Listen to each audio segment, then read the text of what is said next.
Pumunta na ang mga otoridad sa iba pang property ni Pastor Apollo Quiboloy sa Prayer Mountain at Glory Mountain sa Barangay Tamayong. Bago nito, Miyerkules ng hapon nang pasukin ng armadong mga tauhan ng National Bureau of Investigation ang Big Dome na isa sa mga compound ng Kingdom of Jesus Christ dito sa Davao City. Pakay nilang arestuhin ang founder nitong si Pastor Apollo Quiboloy base sa arrest order na inilabas ng Davao City Regional Trial Court Branch 12.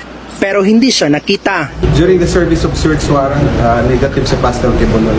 We don't have any information as to his whereabouts as of this time. April 1 nang ilabas ng korte ang dalawang arrest warrant.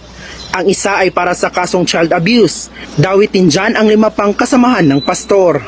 3 sa kanila ang nakapagbayad na ng piyansa tig 80,000 piso. Habang nasa kustudiya na rin ng NBI ang 2 pang sumuko na personal assistant daw ng pastor. Tanging si Quiboloy naman ang akusado sa isa pang arrest warrant para sa kasong sexual abuse. March 14 pa dapat ito ipatutupad pero hindi muna inilabas dahil sa umano'y motion for reconsideration na ihahain daw ng mga akusado sa Department of Justice.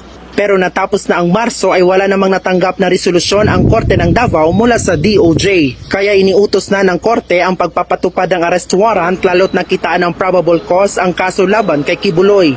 Bailable ang mga kaso ni Quiboloy. Pero ayon sa Korte, dapat personal na pumunta si Pastor Quiboloy para magpiyansa ng 200,000 pesos para sa sexual abuse at 80,000 pesos para sa child abuse. May tiniyak naman ang Davao City Police oras na madakip nila si Quiboloy. Whatever the orders, instruction from the higher office, we will follow, ma'am. At saka pag, just in case, ma-arrest namin si Pastor Quiboloy, no special treatment yan, ma'am, no? Just in case ma-arrest siya, mayroon kaming custodial facility dito sa headquarters. Meron din kami sa station kung saan siya ma-arrest. Naka-standby rin ang Davao City Police sakaling kailangang alalayan ang Senate Sergeant at Arms sa pagsisilbi ng hiwalay na arrest order ng Senado para kay Quiboloy. Para sa 1PH, Bril Montalvo, News 5.